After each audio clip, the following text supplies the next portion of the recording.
Good morning, good afternoon, good evening, wherever y'all may be. Welcome to this edition, May the 12th edition of the Klown podcast, the NFL reschedule release edition of the podcast. Check out my co-pilots. I'm out of sorts today. Please check out his great work on the yards at HBCU Sports, raps about all things HBCU Sports, as well as Sleazy Radio every Tuesday night on Facebook Live. My co-host is Dwayne Nash, by the way. I forgot to mention his name. Also, please check him out at herosports.com, where I about all things FCS as it pertains to HBCUs. As for your forgetful boy right here, please check me out on the Klown Times, my sports blog. I haven't updated one. I need to write an article too on that. But anyway, it's Klown spelled with K at www.theklowntimes.net. You can check me out on Facebook as well. So when you're on your smartphone, desktop, laptop, just go to the search window, type in the Klown Times. You're able to find me there as well. Two more housekeeping things. Please hit the subscribe button in the lower right-hand corner of the screen. I promise I won't be as forgetful in acknowledging you as I am right now, acknowledging my co-host and other stuff. But anyway, please hit the subscribe button.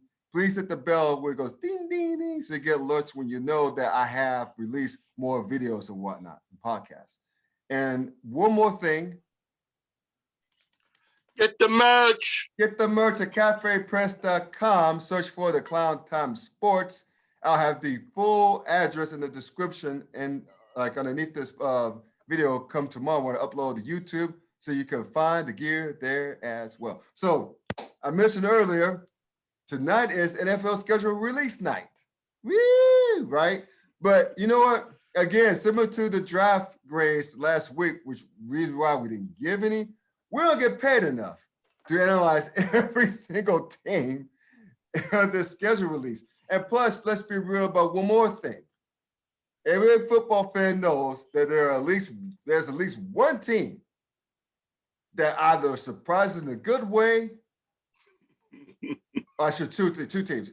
At least one that surprises in a good way and one in a bad way. There are at least two teams that fit either description every single year. So I'm not going to conference. Yeah, exactly. In each conference. So I'm not going to bloviate. Two in each conference, right? So I'm not going to bloviate on all the schedules and go which record each team should go. I'm not going to do that. But what I'm going to do is we're going to, since we're both football fans, I'm a Steelers fan, and Dwayne Ayers, a Washington football team fan, is still. I saw you with the pause. I was gonna say, don't do it. Reconsider. Exactly.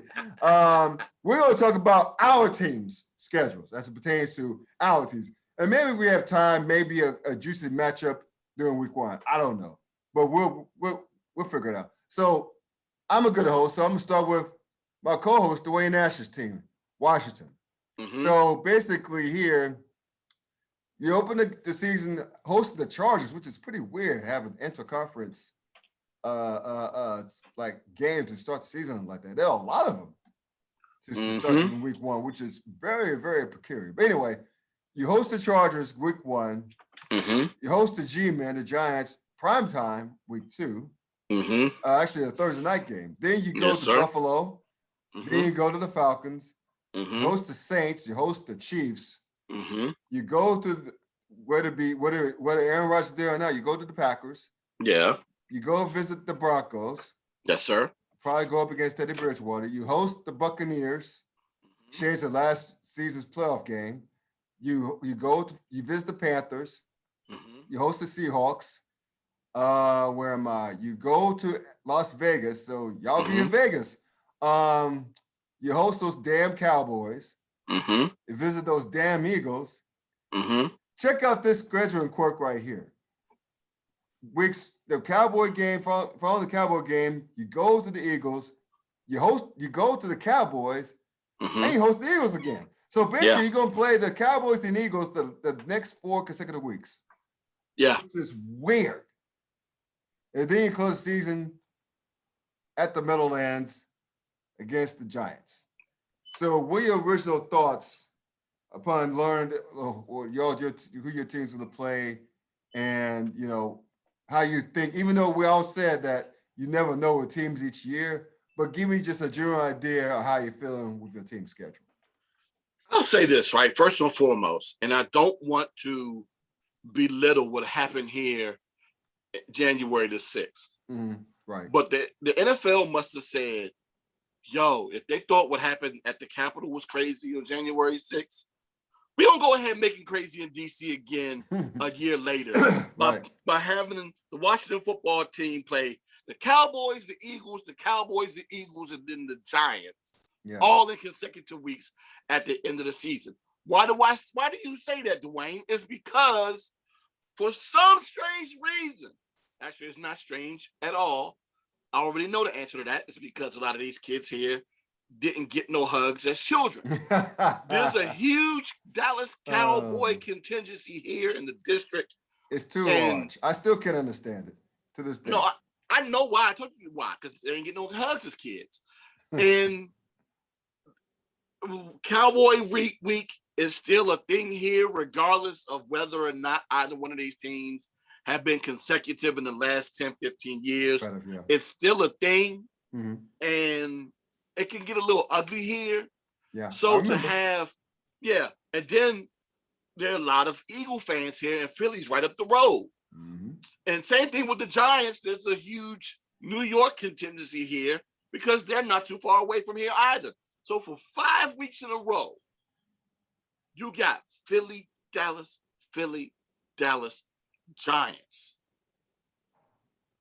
It's going to be arguments and fights week in, week out. And I'm not even talking about on the field because, of course, these teams will be competing for the division, hopefully, right? Right. The fan bases are just going to go crazy. This is the type of thing that I would enjoy whenever I would ride mass transit here in the district, to hear the various arguments, to see the various fights when these weeks come up. Normally, there's a reprieve. Not this year. For back-to-back weeks, for 5 consecutive weeks, toward the end of the year and the beginning of the new year. I don't know what the NFL was thinking. Well, I know what they were thinking, but I don't think they understand how much of an issue that's going to be here, listening to fan bases having to get into it week in and week out, too. It's going to become tiresome. You know what? I was going to say, you know what's crazier? Those 5 games to end the season, 5 games. They all occur during December. That's during the holidays.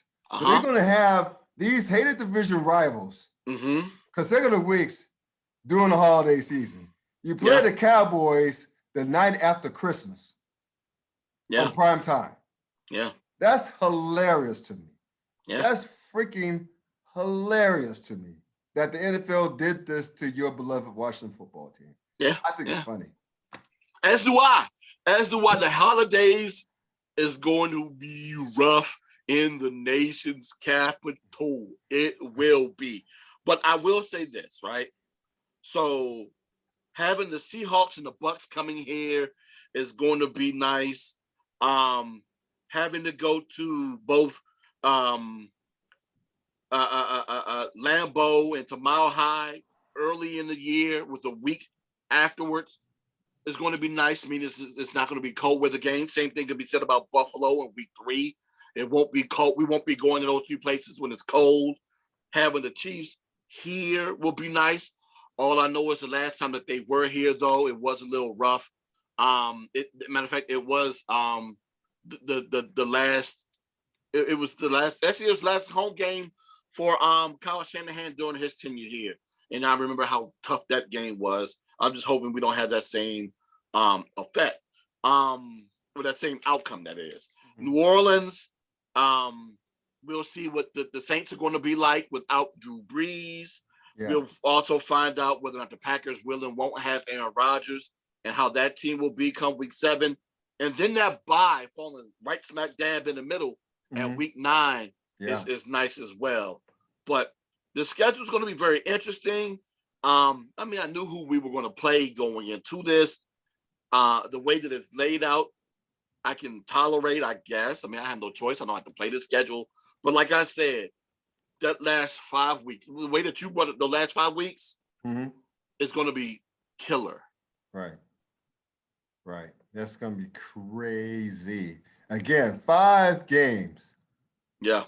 Straight games against divisional opponents. You play 2 of them in a 4-week span.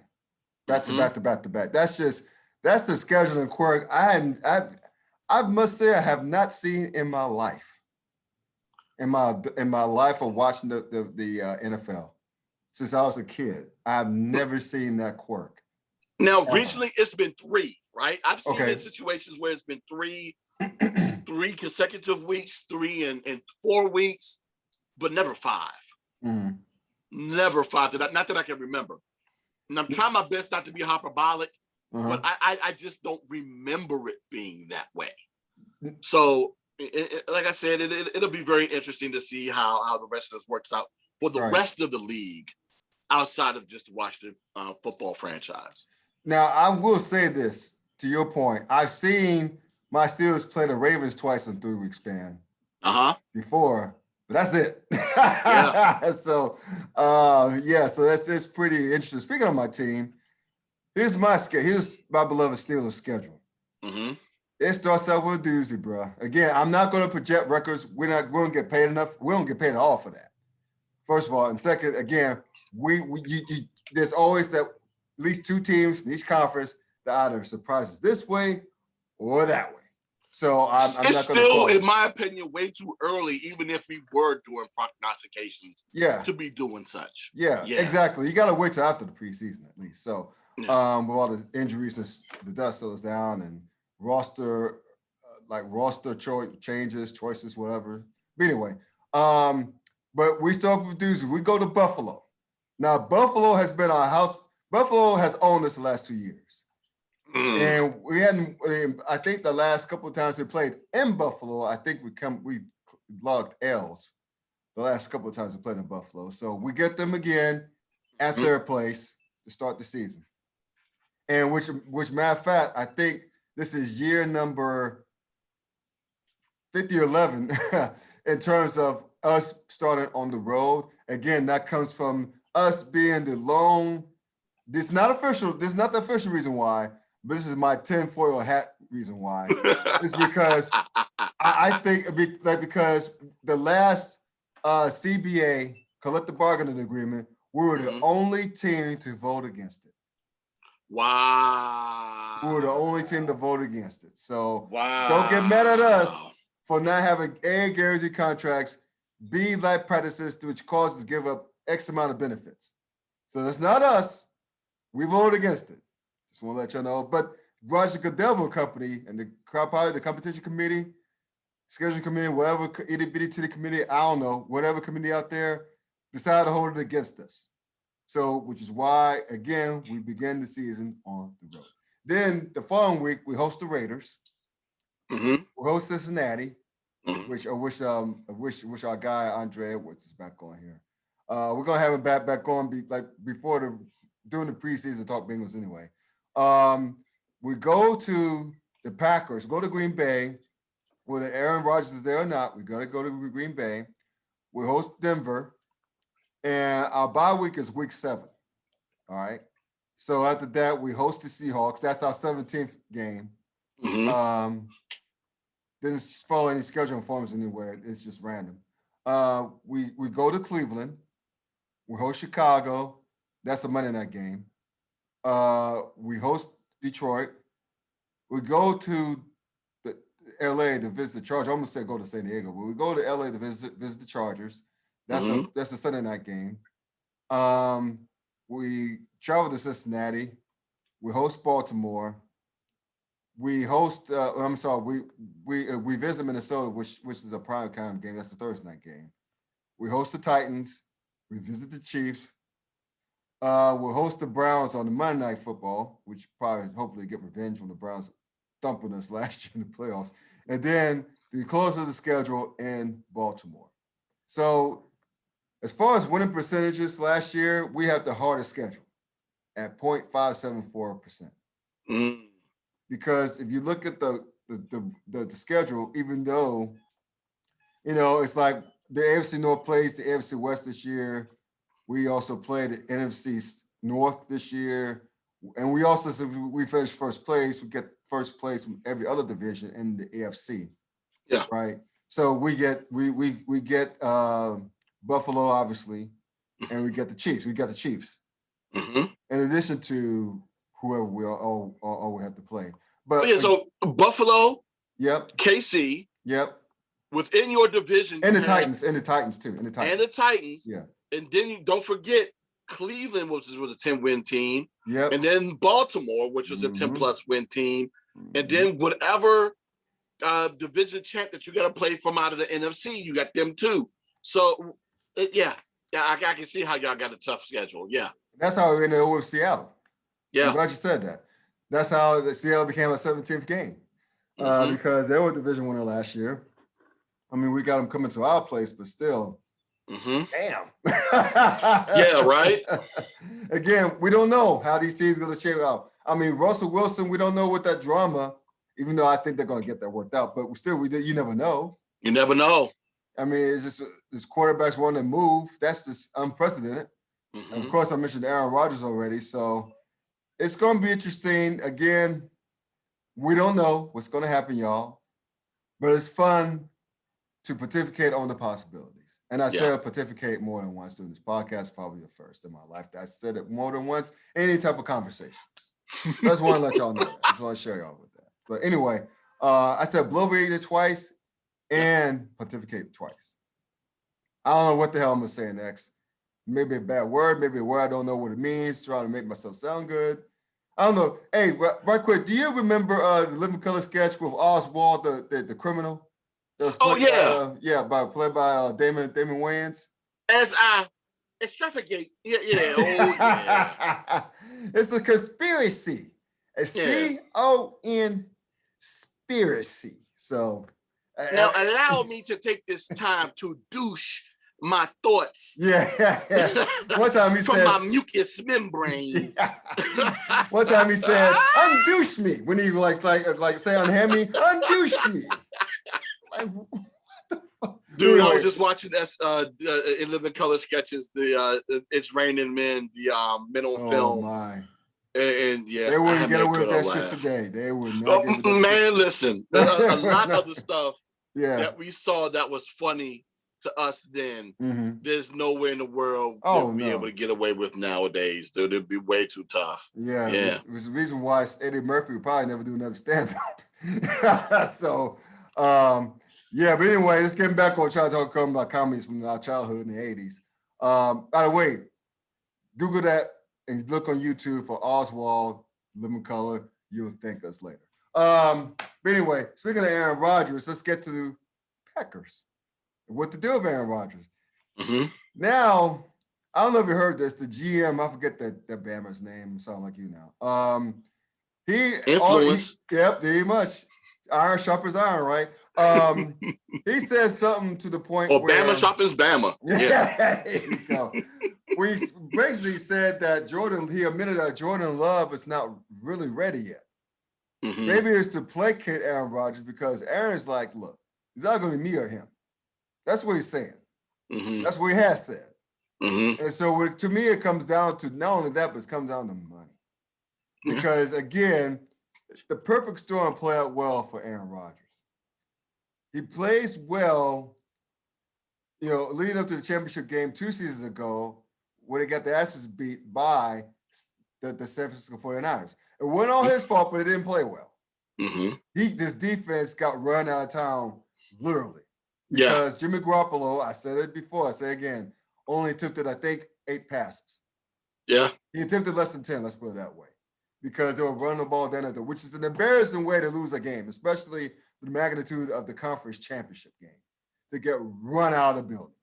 And then their offense was very one-dimensional as well. Right. Exactly. Yeah. So we all remember what happened. The offseason, the draft, they traded up to get Jordan Love out of Utah State. Go figure. And which they didn't have to trade up for that. They could have just sat there. But anyway, long story short, how does Aaron Rodgers responded? He said the right things that offseason in the preseason. Said the right things, even though we all knew he was lying under his breath. He was probably pissed as hell. We know that for sure now.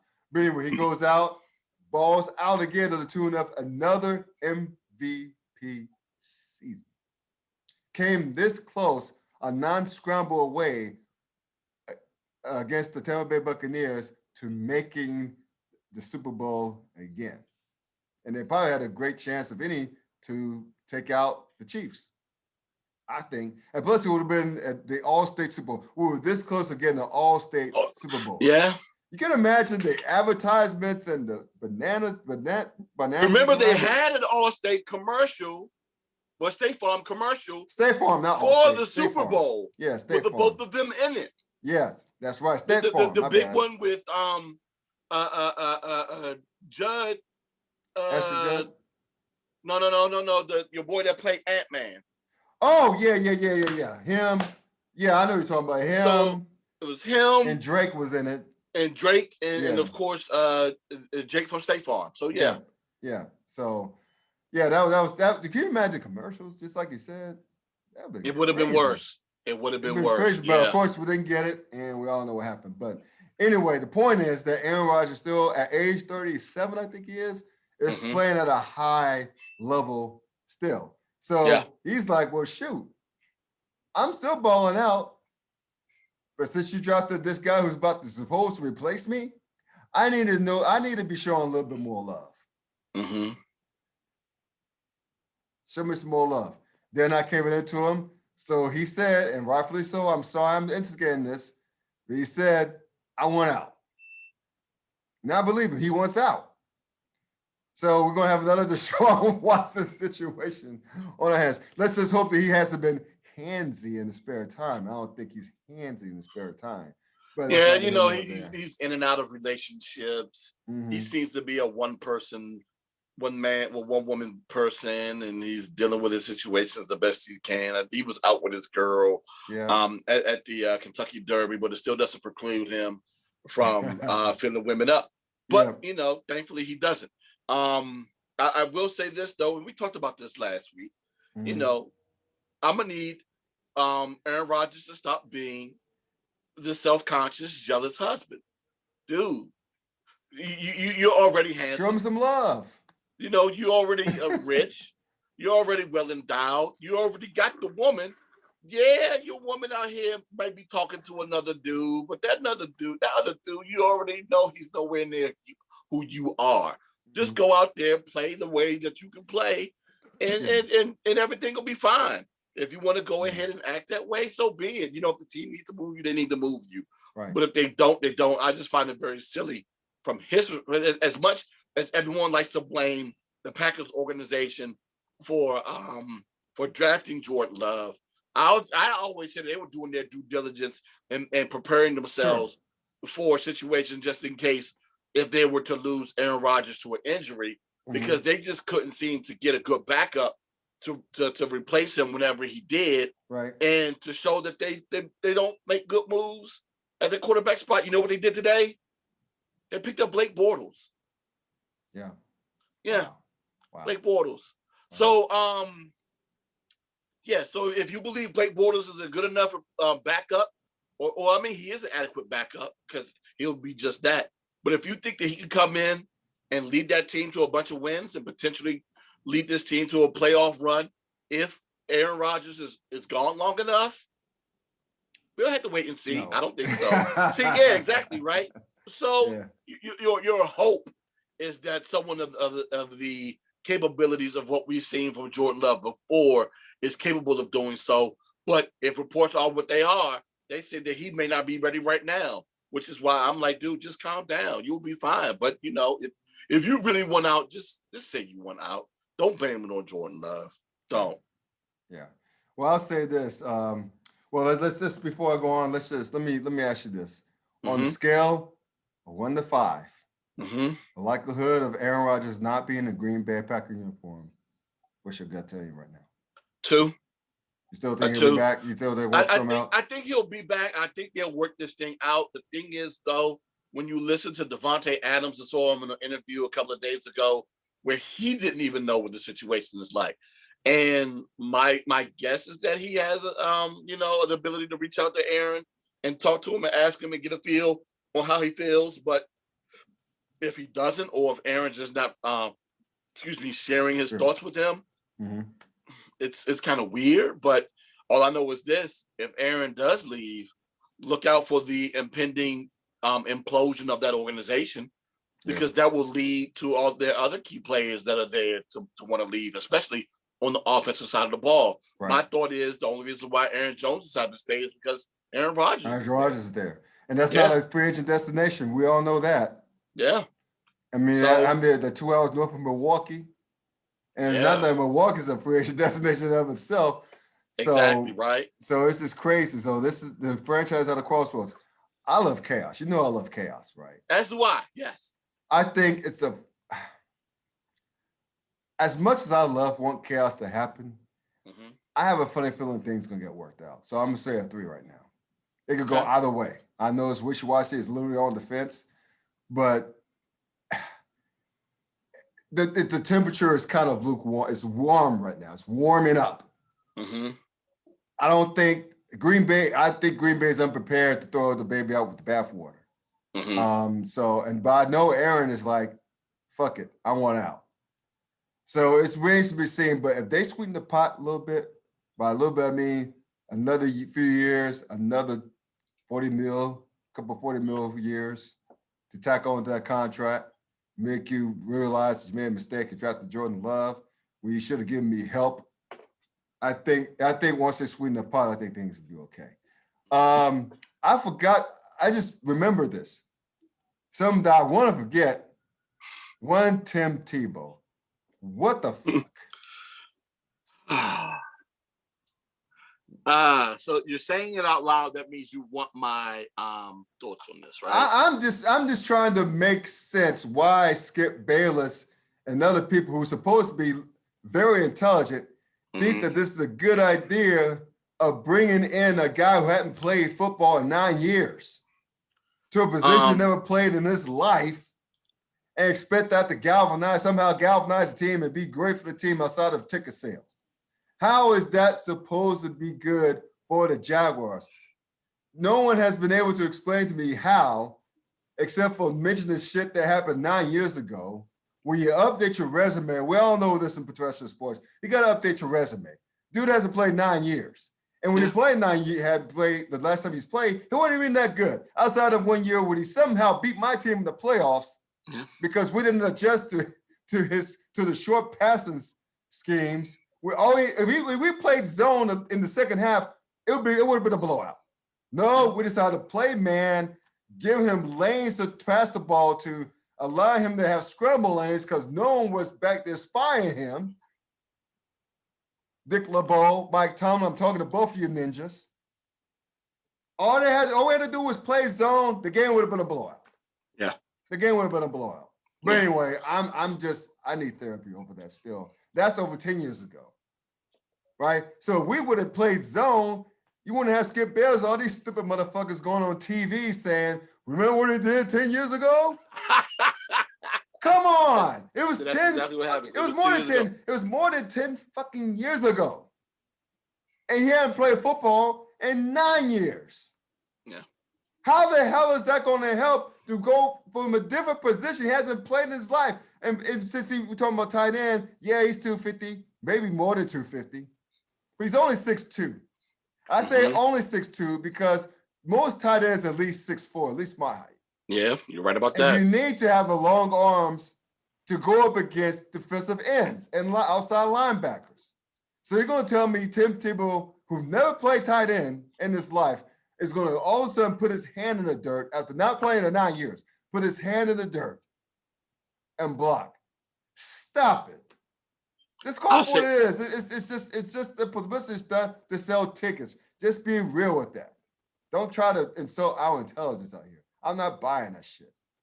Oh, it's most definitely nepotism. That's exactly what it is. Yeah. Urban Meyer hired his friend. Yeah. And from my understanding, now I'm hearing that it's a possibility that the league pension could be a situation in this too. Yeah. I don't know if he necessarily stuck around long enough to get his pension. If he makes a roster, I think this year will be the year will be enough for him to get his pension. If that is the case, it's just his friend helping his friend out, regardless of how. All he needs to do is just make the roster.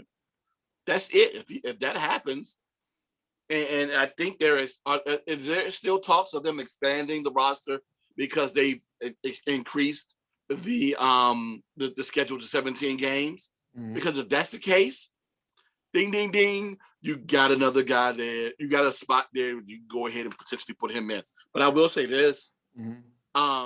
With him potentially being familiar with Urban Meyer's offense, that just gives you a dude that's on the field who is knowledgeable of what is going on with his offense on the field. I mean, he won't necessarily. I don't believe he actually makes the team as a starter, but he'll be in the tight end room and he'll be able to explain the offense to those players and do his new QB and make it digestible for them. So basically he's an on the field coach potentially, and as a way to go ahead and get his pension. But yeah, at best this thing is a publicity stunt. As coach, my co-host on Sleazy Sports likes to say often, Jacksonville is a huge University of Florida and Florida State fan base there. If that dude does make the team, then that all that does is just make it more of a situation for that fan base to come in and potentially see their savior and Tim Tebow. But yeah, he's a security blanket for Urban Meyer. I completely get it. I do. Do I like it? No, not really, but it is what it is. It's not the first time that nepotism happens in the sports. It won't be the last. And the thing is, it's not like we haven't seen this thing before, especially as it pertains to former head coaches from the University of Florida, bringing in their security blankets to come in and play on their teams. Ask me. I know all too well here in Washington when your boys, the old ball coach, Steve Spurrier, brought in a bunch of his University of Florida guys was here. one, wasn't it? Danny Werfel. Who was the receiver? Oddly enough, he follows me on Twitter too. Maybe not for long. But no, I'm not saying anything negative about him. The University of Florida, Spurrier brought a lot of guys over there with him in Washington to play with them. It's not the first time. It's not the last. It's unfortunate for guys like my man Dushawn David that played at Bowie State. That's a phenomenal tight end. I understand it's D2, and I know that a lot of D2 guys don't get an opportunity to play, but still, it's an opportunity that may or may not have been robbed from him. I'm not going to get too much into all that, but yeah, for all these other tight ends that could have competed for that spot, it's given to a guy that hasn't been in the league for 9 years, only because his buddy is the head coach. It is what it is. And it takes away a roster spot from a more deserving player. It does. And the only way that doesn't happen is we make sure we get coaches and GMs into these organizations that don't do this type of stuff. But the thing is, everybody does this type of stuff to some degree. That's true. So it's not anything that we're ever going to avoid in sports. We just have to go ahead and deal with it. And for those that are comparing this to Tim Tebow, not Tim Tebow, but Colin Kaepernick, Nicodemus, please. Calm down. Well, I would say this. I would say this. Yeah. They're two different things. I get it. I did a video about it. Well, it's a short, brief reference. I get that Tim Tebow's better for business than Kaepernick, as messed up as this to say that. And I know that, I get all that. To me, it just smacks of hypocrisy to bring back a guy who hasn't played in 9 years. Yeah. They haven't played a different position. But a guy who hadn't played just 4 or 5 years, I guess, going on 5 years, had 4 playoff wins to his name. And again, I get the situations. One's better for business than the other, but the NFL is following Kaepernick's lead, which is ironic with the inspired change. Why not show him some love? And also, as far as the distraction piece goes, that Kaepernick's going to be via distraction as a backup quarterback at best, probably at this stage of his life. Who's to say that Tim Tebow wouldn't be a distraction? I'll say this: he won't be. Because I'll say this: the only people who really care about Tim Tebow, or the only way that we'll care about Tim Tebow is if he starts making a move over into the quarterback room. That's the only way that he becomes a distraction. And with the added bonus that Trevor Lawrence starts playing like straight trash. Well, he's a rookie. Rookies He is struggle. a rookie. Struggle is one thing. Right. Playing like trash is a complete other thing. And you would expect that a guy that's in his rookie season to struggle. Mm-hmm. I wouldn't expect him to struggle any more than a guy that hasn't played in 9 years. Right. So to go ahead, hey, you want to go ahead and hinge your pro coaching career on a Bama that ain't played in 9 years? So be it. That's your career, and we'll see you soon, Urban Meyer, because that'll be the nail in his own personal coffin, and it won't even have to be a full year into his coaching career. It is what it is. My hope is that he's smarter than that. Mm-hmm. But once again, he hired his breast friend to come in and play tight end too.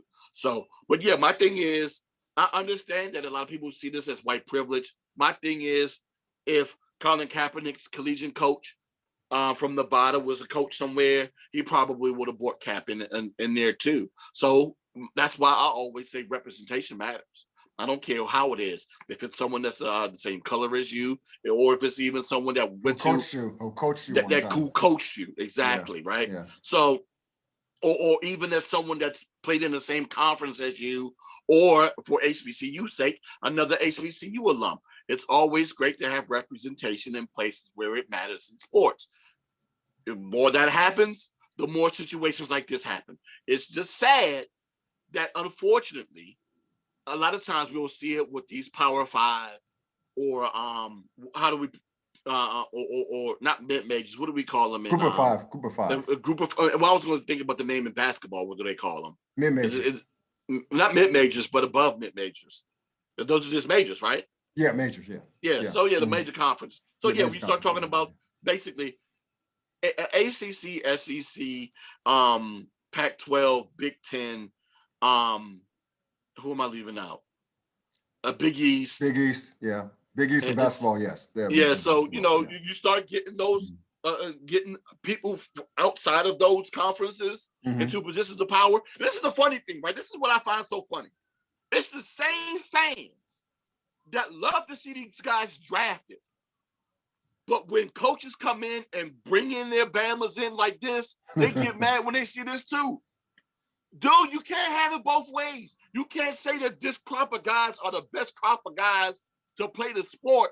Then when Alabama bring in a guy from that crop of sport that he used to coach, you get mad.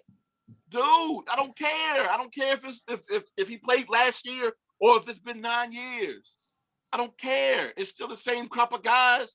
You wanted somebody else to give an opportunity, let everybody get an opportunity. Right. Duh. So, yeah, man, I love it how people like to advocate. Well, not advocate. People like to cheer one group of guys on to go ahead and be pro because they're playing against the best competition. And then you have a guy that played against the best competition 9 years ago. So, and that guy brings him in as a player. What do you expect? Duh. Right. I hear you, brother. Some of y'all say some of the dumbest things, I swear. Well, I'll say this. You're the first person to actually kind of talk me down the whole Kaepernick and Tebow thing. Also from the standpoint of, you brought up the point of nepotism, but I think Tim Tebow, here's the thing. Jacksonville is a very insecure fan base, right? Yes, so what I mean by that is if it wins, Trevor Lawrence struggles. They're going to be a contingent of fans. Of course they don't know shit about football, going to clamor for Tim Tebow to take over. And do you know who's going to be leading that charge? Who's not a fan of the Jaguars? Skip Bayless. You know it's going to happen. Never mind the fact they haven't played football in 9 years. I'll say this. It's going to happen. Two things, right? Yeah. One, first and foremost, we already know Shannon's going to shut him down. Two, that's Skip Bayless's job. Yeah. Skip Bayless's job is to be provocative.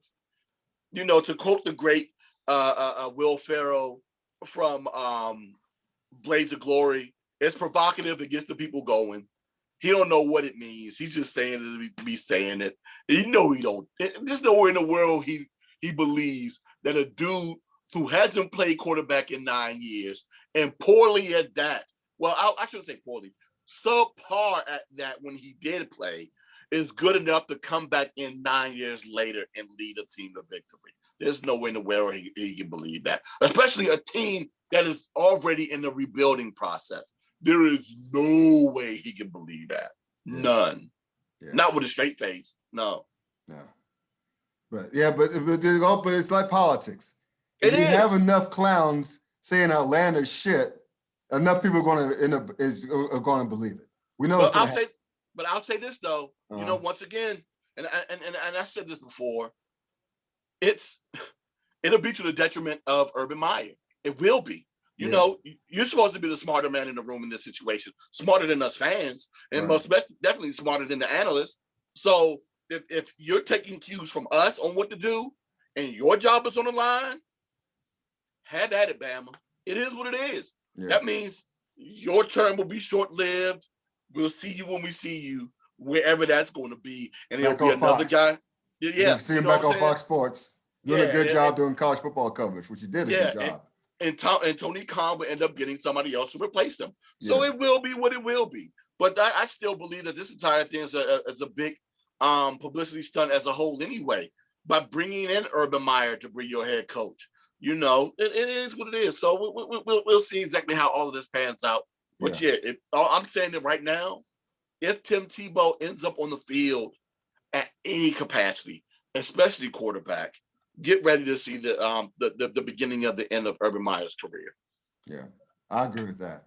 That's why I think he's going to be, he being Tim Tebow is going to be a distraction, because he's going to cause all those folks to say those outlandish shit on TV in the fan base. I mentioned the fan base already. Yeah. And it's going to be a shit show. It's a shit show waiting to happen. Again, that's why, let's hope that Trevor Lawrence and the other young men in the draft, for that matter, play well. Yep. Play well enough. Because they also drafted a tight end. That's right.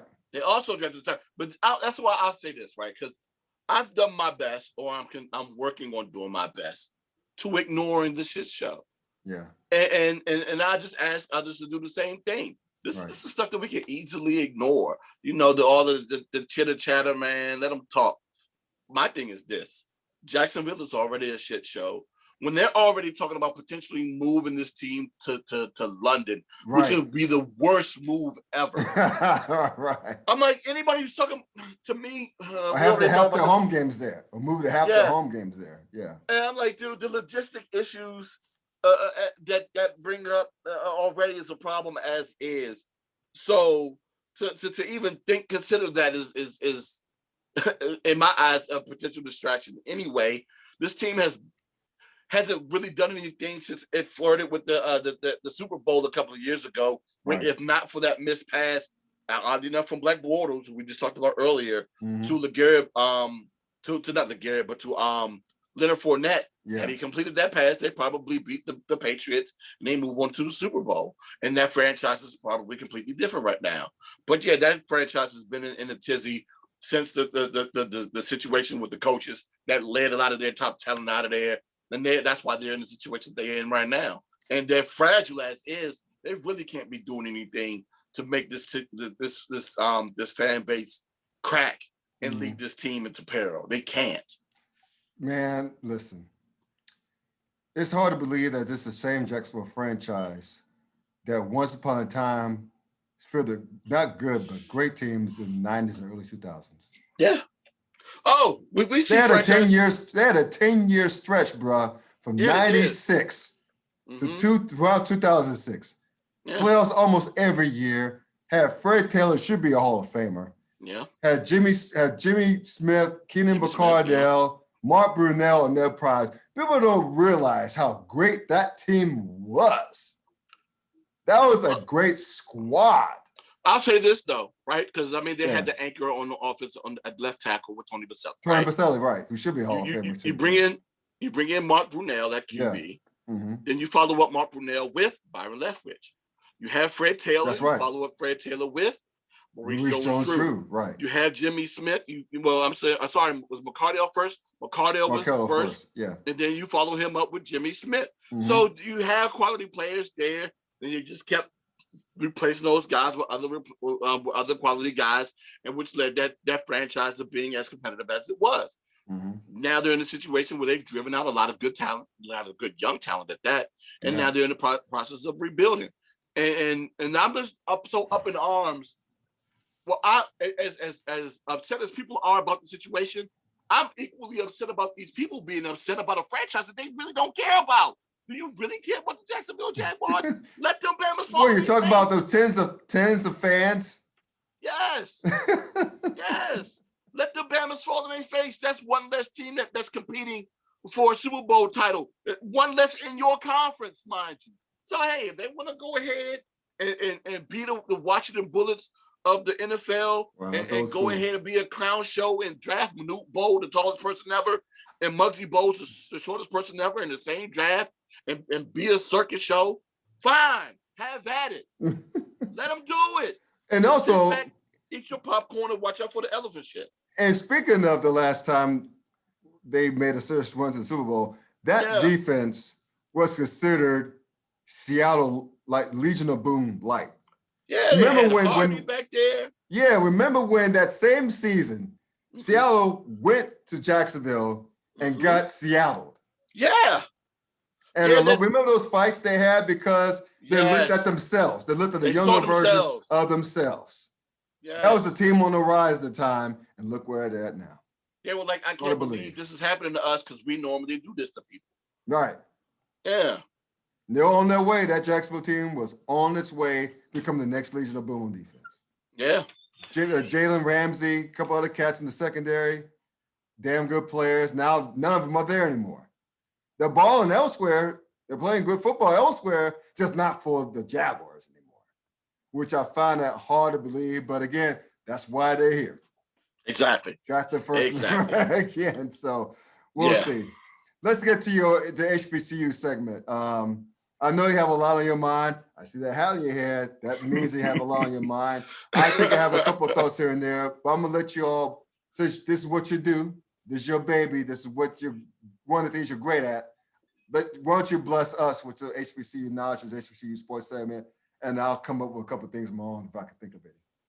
Okay, first and foremost, I got to address the elephant in the room, the MEAC, right?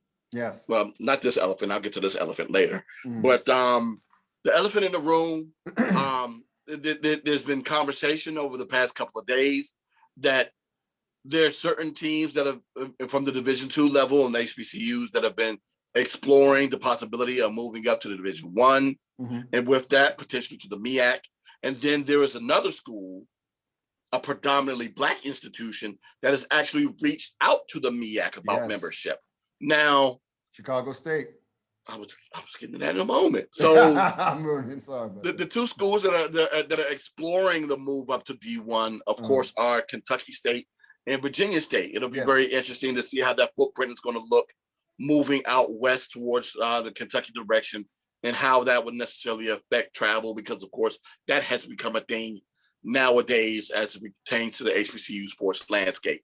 The Chicago State thing, I actually had a gentleman that by the Twitter handle of, I think it's March Madness. If I'm sorry, it's _Madness. Who sent the message to me in January about the potential of Chicago State coming over to the MEAC and being an easy flight out from the major airports to Chicago, which it would be. And I had my trepidation to it and didn't think it would be a possibility. But lo and behold, surprise on me, it is. It's going to be very interesting because Chicago State is a basketball school. It doesn't give them another football program, but it does give them another basketball program, and it does give them a good mid-major basketball program. Well, I would say an average mid-major basketball program. Chicago State has played well certain years, and they've fallen off in recent years, but they're competitive. So it'll be very interesting to see a program from the WAC come over to the MEAC, a conference that'll be travel-wise better for them instead of them competing in a WAC. But yeah, I'm intrigued to see exactly how this exploration works out for the two Division II schools, and intrigued to see what the addition, especially of Virginia State, does for the MEAC. Also, Tougaloo, an NAIA program has been in discussion right now to talk about potentially adding football to their program as well. Tougaloo? Yes. Okay. They're in the Gulf Coast Athletic Conference, the GCAC. Like I said, that's the NAIA level. Normally when you do that, you're kind of thinking about potentially flirting with Division II. Right. And if that is the case, because another program who has done that in Edward Waters, they're looking to move out to the SEAC. And so that is a possibility for Tougaloo as well. So if that's something that they're flirting with or investigating right now, be on the lookout. Tougaloo could be on the move potentially to Division II as well. So as a matter of fact, I think Xavier is also leaving the GCAC as well to move up to Division II. So we could slowly be seeing the disbandment of that conference. With that said, who else in that conference, right quick? What's that? Who else in that conference besides Xavier? Tougaloo, Xavier. Okay. My God. My bad. Southern of New Orleans. Okay. Southern University of New Orleans. Oh my God. Oh my God, dude. Talladega's in there. Yes. Okay. Talladega is in there. So it's a lot of those Alabama and Louisiana schools that are down there. I can't remember what the other three are off the top of my head. And shame on the NUA for not doing so. But, those are the teams that I can think of off the top of my head that are in that conference. Yes, this past weekend, we're coming towards the end of actually the academic year is over with. Congratulations to all of those that graduated. Yes. This past year. Round of applause. Yes, most definitely, especially dealing with it with this with COVID for the last 2 years. Mm-hmm. So congratulations to them. That means it's also the end of the athletic year, which means that we're coming to the end of the outdoor track and field season. Last week, the MEAC and the SWAC had their respective outdoor track championships. For the SWAC, shout out to Alabama State for winning their 11th consecutive women's outdoor track championship. Also shout out to Prairie View A&M for winning their second consecutive. So I started with the SWAC to go ahead and build up to the big boys in my eyes, and probably yours as well. Mm-hmm. North Carolina A&T sweeping the MEAC, winning both the men's and women's outdoor track championships. The men for the 4th consecutive year. The women for 3 out of the last 4 years. Mm-hmm. That track program has been outstanding over the past 6 years. And for them to be this impressive in terms of winning their respective conference and going on to the national championship has been dynamic. And so they're in the process right now getting ready for the national championship, the prelims before moving on to national championships. The announcement for the prelims will come up on May 23rd. Me and my man T, the track guy, your frat brother from St. Augustine. I just finished doing a show with him today where he broke down what happened this past weekend. You can check that out on my Instagram account at The Yard HBCU, where we talked about everything that happened this past weekend. And he highlighted a couple of athletes who we look to see to do well. A&T and Prairie View A&M will both be having meets this weekend as they prepare for the prelims the following week. But yeah, it's going to be very interesting to see who from those two conferences will end up moving on to the prelims. But one more thing about A&T. Yes, sir. On the men's side, the men won 11 of the 12 track events. The women won 8, but the men won 11 of the 12 That's track dominance. Events. Yo. And there were certain events on both the men and women's side where A&T swept the top 3, in some cases top 4, and I think in one case all 5. But yeah, they were completely dominant at the crib this past weekend because, of course, the meet was at Irwin Belk Track They're in Greensboro. Their last track and field meet in the conference, in the MEAC, on their way out. And as I've been saying for like the past couple of months, as it pertains to everything that's Aggie sports, TEAL or TEAL, take everything and leave. Basically, they won the last football championship in that conference. They should have won the last men's basketball. They won their division, but we're not going to talk about the COVID situation. That's something that shouldn't have happened. But the women's basketball won the conference championship. Men and women won the indoor track championship. Men and women won the outdoor track championship. Women won the bowling. Take everything. And women won the volleyball championship as well. Take everything and leave. Or be like the football coach. Now bring me my money. Yeah. Bring me my money. That's the best meme of all time. Bring me my money. Speaking of, let's just go back for a minute.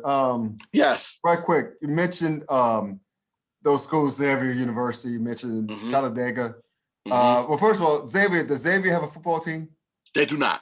Okay. None of the programs in the GCAC have a football team. Okay. So basically what's going to happen is if they were to get football, I mean, again, we have an idea how difficult cultivating a football team is. Yes. Maintaining it, how difficult of an ask that is. So how many teams? So basically, that's SIAC territory, right? Division It 2. is. So how many teams are in the SIAC right now, football wise? I gotta. Put up off my head, I think it's about to be 12. Because they added Savannah State. Right. Well, Savannah State. Well, actually, their first full football season will be this upcoming year, and they're adding Edward Waters. Right. That's a team that Coach Prime squad played earlier. So that's 12. Okay, so you take this 12, right? Well, correction. 1 minute. Let me look at something real quick. Oh no, so no, it is just Edward Waters. Okay, I just wanted to make sure because I'm on the GAAC website right now, and they do have a football page. But of course, the football page is basically Edward Waters. So yeah. Okay. All right. So basically, you got Talladega. You have the aforementioned Xavier. You have Tougaloo, right? Yes, Tougaloo, Edward Waters, Rust, Philander Smith, and Dillard. How did I forget about Dillard? My Lord. Yes. So shame on you. No, I'm kidding. So no, shame on me for real. If you got at least 3 teams, right? Xavier, Tougaloo, and Talladega looking to make a move. So that brings the SIAC to 15. Right? Yes. So to make it even Steven, I'm thinking you heard the name Dillard already. It says both Dillard and Xavier are both in New Orleans. Would it be possible to somehow sweet talk Dillard and have an even 16? That would be a dope conference, I think. It would be, and to have these what I like to call super. Well, no, I'm not the only one that does it, but to have these super conferences in Division II aren't new. Right. It'll be intriguing to see what happens if that's the situation.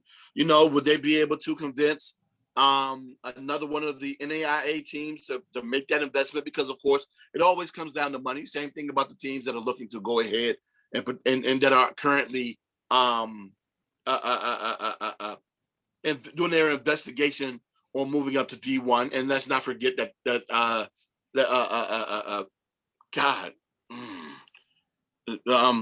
Tuskegee, yes, Tuskegee is doing the same thing in terms of their exploration of moving up to Division 1. Oh wow! If they end up in the SWAC, it'll be a problem too. If that would be the situation to go ahead and have them in there with that mix too. Yeah. But to have them move up, of course, deals with money. But another thing that could be done if they were willing, or if West Virginia State, if West Virginia State could be coaxed into coming out of the current conference if they're in, I think it's the GVIAC, and to come over to the SEAC to participate with the other HBCUs as well. I don't know if they will do it because a lot of the teams that they can compete against in their current conference are from West Virginia and from Pennsylvania, which makes travel completely easy for them. and to go ahead and have to play against schools in Alabama and Mississippi it would be, and Georgia would be a little tough, and South Carolina would be tough for them potentially. Yeah. Let's close this out on some NBA, man. It's coming down the stretch. 3 more games left, brother. Yes. I hadn't navigated over to the website yet, but basically, we have here, you got some jockeying going on for the last 5 seeds in this conference, because we all know about the play-in game, right? The play-in tournament. So, which is, I think it's a great thing as far as in terms of excitement in the NBA. So yeah, man, forget LeBron James for being a punk about that. Saying it was a great thing last year, and now he's on the precipice of being in it himself. Oh my God, they should be fired. No, Bama, you should be fired for playing well, for playing poorly, and getting hurt. But I digress. Yes. You know what? This is the world's smallest violin right now. LeBron, focus on getting healthy and just shut the fuck up and enjoy. But anyway. But dude, there's a video on ESPN's Instagram account when the last time the Lakers were here in DC, which is recently, about a week or two ago. A fans yelled out to LeBron, you're a baby. And he cried out, wham, wham. I remember that. It's very apropos that happened during the week that he came out and said that, whoever came up with the play-in tournament should be fired. But I digress. So let's check this out, man. The East right quick. Both the Charlotte Hornets and the Indiana Pacers have clinched spots in the play-in tournament. So congrats to them, especially the Hornets. Yes. Because last year they were in the lottery. This year, you got a possible rookie of the year candidate winner and LaMelo Ball. And if it weren't for injuries, man, to him and Gordon Hayward, who's still out right now, when they were playing their best ball, I think Charlotte would be out of the play-in. They'd be above the play-in tournament status. They would. They were playing that well. Boston's looking right now, Yeah, so because they could easily overtake the Hawks and my Knicks and the Heat if they were all healthy. Charlotte finally looks like a real basketball team. So props to Michael Jordan for allowing Rich Kupchak and company to draft the players and stay the hell out the way. So props to them. Also, I see Miami clinch a playoff spot. So they won't be in the play-in tournament, so that's good for Miami. Also, if you go down to the West, see the Lakers sitting in the 7th spot. They're a game back of Portland, even though Dallas has clinched a play-in playoff berth. So really it's going to come down between the Lakers and the Trailblazers. But I say all that to say this. Even if, and by the way, the Warriors and the Grizzlies clinched play-in berths as well. So congrats to them. So even if the Lakers stay in the 7th spot, have to do the play-in thing, have to play Golden State first. If things stay as they are right now, to play Golden State first, then the winner of Memphis and San Antonio if the Lakers do lose to Golden State. Why the Lakers wouldn't have any reason to be afraid of the Jazz nor the Suns? No. Truthfully, the Lakers, if at 100%, shouldn't have to fear anybody in this tournament. Right. Not in my opinion. No. But the thing is, not in the play-in. Yeah, not in the play-in, especially. But that's the thing, though. They're not, unless they're just sitting out right now to get themselves healthy, and then when it's time to play, they'll go ahead and play. The benefit to them would be if they could somehow get them back, because they're not playing tonight. But if they can get LeBron and AD back in time to, if not play against Golden State, play in the winner of the Memphis San Antonio game. If they lose, they should be able to win that game. Yeah. And then they would have to play the Utah Jazz in the first round, and they would have 7 games to beat them in. This is a team at full strength. Matter of fact, we got to remember this is the same team that lost game 1s in their the first 2 rounds, if not all 3 rounds of the playoffs last year, and still won the title. So losing a game or 2 this year will put them in a hole, but it's not insurmountable. Not with that team if they're at full strength. And once they start getting it clicking, and all it takes is one good series win over the number 1 overall seed to gain confidence. The only thing that I'm concerned about, though, is whether or not that team is going to be healthy. That's the only way that happens. If this team is healthy, they'll be able to make that run. If that team isn't healthy, I don't know what happens. And that's where everything becomes very interesting, because I don't know who necessarily be afraid of. As good as Phoenix has looked, they're still Phoenix. And Right. this is the first time that they've done it in a long time. Yes, they do have Chris Paul. Chris Paul does have a whole lot of playoff experience. Shout out to Monty Williams, who also has a lot of coaching Another Coach of the Year experience. candidate. Another Coach of the Year candidate. Yes, sir. Yeah. The thing is, these players haven't really done it in the playoffs yet. Yeah. So it'll be really intriguing, especially if they have to go up against the likes of Golden State or potentially San Antonio and Greg Popovich. Mm-hmm. You know, and you have to deal with that coach for 7 games. So, yeah, I don't know. My God, Dallas has looked good in stretches. The Clippers, you know, Dallas and the Clippers, I don't know how that would necessarily pan out. Yeah. The same thing with Denver and Portland.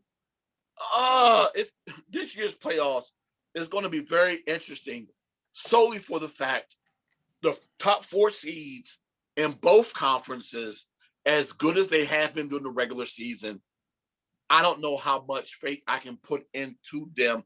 The only one that I could probably really, really be relaxed with, as in terms to the top 4 seeds in both conferences, would be Philadelphia in the East. You know, I think that the 8 seed will be able to give them a scare, but they should be able to beat the 8 seed. Yeah. No, I'm talking about Philly in the East. Oh, I'm sorry. Yeah, you're talking about Charlotte, or really it comes down to Charlotte, Boston, or what the AFC really. I think it's going to be either Charlotte or the Wizards. Yeah. So they can give them a scare. Yeah. I don't know if they necessarily beat them in the 7-game series. And then if somehow, some way, miraculously, and not God, I hate to have to say this out loud because it's going to make me sound like a homer, but if somehow, some way, Washington can play themselves up to the 7th seed and play against the Brooklyn Nets. We've seen this team give the Nets fits all season long and beat them twice already. Can you imagine Kevin Durant versus Russell Westbrook in the first round? Oh my God. And Kevin Durant having to come home and play playoff games in front of this fan base that is upset that he is not here. And if that team ends up competing, how tough it's going to be. And the fact that they would have to listen to it. And this is a new team that is freshly put together with a new head coach that is all dealing with this for the very first time together as a group. It's going to be very interesting to see how they handle this. Well, there's head cases on this team led by Kyrie Irving, the ultimate head case. Yeah. I'll tell you this, man. Oh, and don't forget, as much as I say KD and Russell, don't forget KD, Harden, and Russell all played together. Yeah, that's right. Yeah, especially since Harden and Westbrook played together last season in Houston. Yeah. Storylines abound. Watch for the officiating. I'm kidding. To set up that's something that's real. That was something that would be super real. Yeah. Yeah. So especially the way that Washington likes to get. I don't even talk about that because once again it's making me sound like a homer. But go ahead, continue. Yeah, no worries. But I'm just picturing, because right now though, Washington. I don't know if Washington can finish above Charlotte and in Indiana in the standings. To get up to the 7th spot or to compete for the 7th spot. No, because remember, all you have to do is win in that. No, they won't be. That's right. They won't be able to compete for the 7 if they're in that 9-10 situation. Yeah. But depending upon what happens tonight, the Cardiac Wizards were down 1 with 24 to go when we started this conversation. I am very afraid to see exactly how that goes. So, yeah, you're right. They couldn't get into the 7th spot. I do apologize. I'm sorry. But it would be cool if they did. And it would be cooler if the Nets went on a run somehow to overtake Philly for the top spot. I think that's highly doubtful at this point, because there's only 2 more games left this season. The 2 games back of Philly right now, Brooklyn is. So yeah, they would need some help in order for that to happen. Yeah. Yeah. So it's too bad, but hey, you can only dream. But as a Wizards fan, that's all I tend to do is dream a whole lot. But still, I mean, the fact that your Wizards came from so far back of the pack to even be in the not even running, but in strong position to make the playoffs as a play-in tournament team. Yes. That's nothing short of, it's nothing short of remarkable. Mm-hmm. It really is. So props to them. Oh, by the way, the Hawks beat the Wizards tonight. Yeah, they beat them by 4. Yeah. Yeah. Just So saw that. there you go. Random shit segment. I can't believe I forgot to mention this during the NFL, like when a scheduled release segment, if you will. Mm-hmm. I'm looking forward to 2 games. Mm-hmm. I'm looking forward to Dallas getting the asses kicked again on opening night, this time against the damn Buccaneers. One time that I'm hoping Brady, that I'll be pulling hard for Brady. I'll be pulling so hard for Brady that game. I want them to hang 40 on Dallas. I want Dallas to be embarrassed. I want the NFL to be embarrassed to continue to shove the Cowboys down our throats. That's on you, Gardner Goodell. I'm watching you. I got my eye on you. I got my eye on you guys. But I want Brady to hang 40, to just embarrass Cowboy Nation, embarrass Skip Bayless, embarrass Roger Goodell for continuing to shove the Cowboys down our throats. Yes. That's one game I'm looking forward to. Another game I'm looking forward to, speaking of Tom Brady, Mm-hmm. we all look forward to this ever since he left New England last year. Tampa Bay at New England. I think they're playing week 3. Wow. So is that early? I think they're playing week 3. If not in week 3, but in early October. But it's near the beginning of the season. So I'm looking forward to that one. Brady versus Belichick. I'm looking forward to that. And it'll be it'll be that much more intriguing because New England would get their full complement of defense back. That's right. All the guys that set out during COVID last year, guess who's been Zach? Yeah, buddy. Yeah. And plus, New England upgraded offensively from the tight end position. They got 2 tight ends. Yeah. So they're looking to go back to Gronk and Aaron Fernandez. Yeah. Hernandez. So yeah, it'd be very interesting to see how the quarterback play for the Patriots would look at that time frame. That's the only thing that I'm really concerned about with the Patriots as it pertains to that matchup. Yeah. So what do you think is going to be Cam Newton, or would it be Matt Jones? By week 3, it better be Cam. If it ain't Cam, Cam might be out the door to league, period. Right. Mac Jones got that rapper name. Mac Jones instead of Mike Jones. Mac Jones. 0-0-0. Yeah. He got a dad bod anyway, like Mike Jones. So hey, why not? Yeah. So I think we can call it, man. Well, let me go. I got a couple of things real quick. Yeah. Okay. First and foremost, NFL, real quick. Yes, sir. The Colts signed former Chiefs left tackle Eric Fisher. I found that was interesting because it's a 1-year deal. Remember, he tore his ACL in the AFC Championship game. Yeah. I don't even know if he's going to be back in enough time to play this year. Yeah. But if he can return and play this year, what an addition that would be if it can somehow be feasible on the O-line who had issues last year. In the Super Bowl, especially. No, I mean for the Colts. Oh, the Colts. I'm sorry. Yeah, that's right. Yeah. Protecting your boy Walker Two and Wentz. Yes. Yeah. And the Celtics lose Jaylen Brown for the remainder of the season. That hurts. With a wrist injury. Yes. That's terrible. Injury weekend. Okay, blah blah blah blah blah. Yeah. And then my main man, Medina Spirit, channeled his inner Barry Bonds by testing positive. How funny is that? A horse that cheated. Well, the funny thing is, funny to me. The funny thing is that the trainer Bart Baffert. Yeah. This ain't his first rodeo in terms of. Oh, he's repeat offender. Dirty. Wow. Yeah, this is like his 6th time. Wow. And one time he actually blamed his horse for being dirty because one of the guys that works with him peed on some hay, and the dude took steroids. The horse ate the pissy hay, and the steroids. It helped the horse test positive. That was his explanation. Was that his horse ate some pissy hay from a dude who used steroids, and that's how steroids is found in his system. Yeah. Well, as much as nasty as that story is, as much as it would be great fodder if it was true, that's bullshit. We don't know this. Exactly. Even so much so that this Bama was just on Fox News a couple of days ago and said that basically the fact that Medina Spirit Yeah. Oh, yeah, this is where it gets real funny. Uh-huh. He got on there and said Medina Spirit tested positive for steroids due to what? Cancel culture. I heard something about cancel culture, but he's an idiot anyway. If he goes on Fox News and says some stupid shit like that, he should be out. Right. Period. He's an idiot anyway. So yeah. I'm glad you're out. And last but not least, I feel bad for the horse, but the horse ain't really being penalized because he's going to be running in the race here in Baltimore. The Preakness. Still. Okay. Yeah, I'm like, dude, really? Still, dude, you pop positive and you still running? It is what it is, I guess. You know, my mom said, the horse must not be black. The fact that wow. She will kill me for telling that joke. And last but not least, shout out to Russell Westbrook for breaking one of the most impossible NBA records to break, the most triple doubles in the career. I don't know what his numbers look like tonight.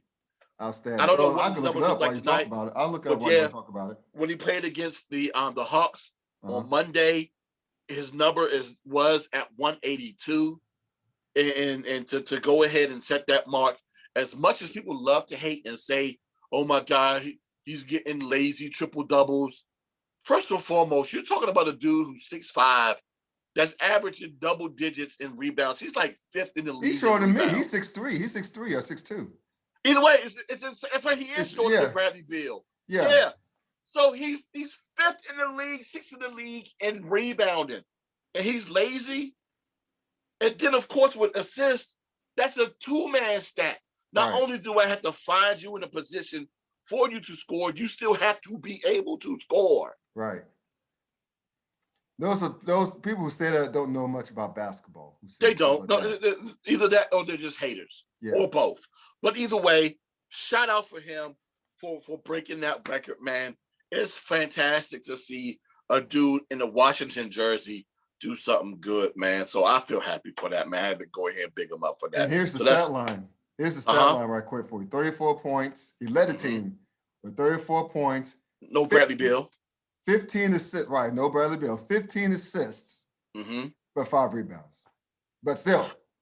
He was tired today. Yeah, he said, I'm gonna let the big men rebound tonight. Yeah. We got probably the big men to rebound. Let them rebound. So yeah, my God. Yeah. Yeah. It's all good stuff.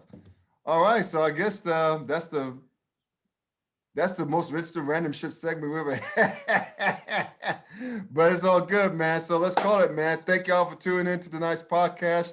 You can find the Wade Nash again, the Yard / HBCU Sports. The rest about all things HBCU Sports. You see the website on the panel behind him, the Yard HBCU.com. You can find them on Facebook, Twitter, and Instagram. You can also find his good work on Sleazy Sports Radio every Tuesday night on Facebook Live with him, the coach, the rest of the crew. It's great radio. I encourage y'all to listen to him. And last but not least, herosports.com, FCS Sports as it pertains to HBCUs. And last but not least, as far as this podcast is concerned, please subscribe. Hit the subscribe button. I know you enjoyed the show. We've been picking up new subscribers, believe it or not. So keep it coming. Keep the comments coming. Keep the likes coming. That's what we both like, and you like it too, right? And I know we're still in the midst of the pandemic. So as always, I'm going to keep saying this till we come out the pandemic. Stay your ass at home if you can. If not, wear a mask. Don't be a Karen and make a ruckus and be 14. Wear your mask. Wash your hands. To that point, real quick. Yes. Your New York Yankees had 6 positive tests, and all of them Bammers had the shot. So stop going out here thinking you're Superman because you got the damn shot. Yeah. Yo, still do what you need to do so that we can get out of this. Yeah. Because not only can you still catch it, the symptoms may not be as bad, but you can still catch it. Spread it. You can still spread it on to another Bama who just says, I'm not going to get a test because I'm not going to get a shot because Joe Rogan said I shouldn't, or Eddie Griffin says that I should already have had it by now. So yes, please get your shot. And then one quick news piece, I almost forgot this. Shout out to Jacoby Jones, HBCU alum, actually used to be the wide receivers coach at his alma mater Lane is now the tight ends coach under head coach Tyrone Wheatley. Yes, that Tyrone Wheatley at Morgan State. Yeah, so he's still in Baltimore doing his stuff thizzle there. But yes, still wear your mask, still wash your hands, use your whatever your sanitizer stuff is. Hey, and stop acting crazy about this damn gas, dude. Yeah. Don't put gas in plastic bags like some lady did on the web last night. Just get the gas like normal people do. That's a fire hazard waiting to happen. Your car's gonna blow up if you get in an accident, and that's plain not good common sense. No, it's just not. Stop it, people. Just stop dude. it, please. The meteor is gonna hit us any moment now, and before it hits us, I'm a sign so it won't hit us while we're on the air right now. So take care of yourselves. Stay safe. Don't put gas in fucking bags. I'm out. Holla at a player.